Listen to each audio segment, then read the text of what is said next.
მეგობრებო, გესმით ეს ხო? ეს არის ხალხის ოქრო. ყოველი დარტყმა არის დარტყმა სიღარიბეს. მაგრამ საგანგაშო ინფორმაცია მაქვს თქვენთვის. კულორები და გავიგერო ლოს-სანტოში მოფრინავს ვიღაც რუსი ოლიგარქი მიწირა და მას უნდა რომ ეს ადგილი ააფეთქოს. ზუსტად ისე როგორც საფრთხე ააფეთქა თავის დროზე ჯორჯიაში. უნდა რომ გაიტანოს აქედან ყველა სიმდიდრე და ბაობაბეს ჩაუყაროს ნიადაგად, მაგრამ მე ამას არ დავუშვებ. ეს სიმდიდრე ეკუთვნის ლოს-სანტოსის მოსახლეობას და არა პინგვინებს.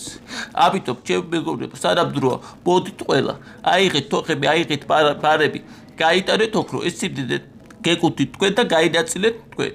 მე აქ ვდგავარ და საკუთარი მკერდით დავიცავ ამ შახტას და ამ სიმდიდრეს. ბოლომდე ვიმუშავებ თქვენთან ერთად. აბა კაცო, გელოდებით ჩახტაში. დრო არ ითმეს. სადღაც აქ ნავთობიც უნდა იყოს. ამიტომ დავასწორ თორემ იმას მანდა თუ გაიხსნა, მერე ვეღარ გავჩერებთ. სხვათა შორის, მიშა ნექსუსზე თამაშობს. შემოვერთეთ რეფორმატორების სერვერს და ერთად გავერთოთ. არ დაგავიწყოთ ჩემი პრომოკოდის გააქტიურება.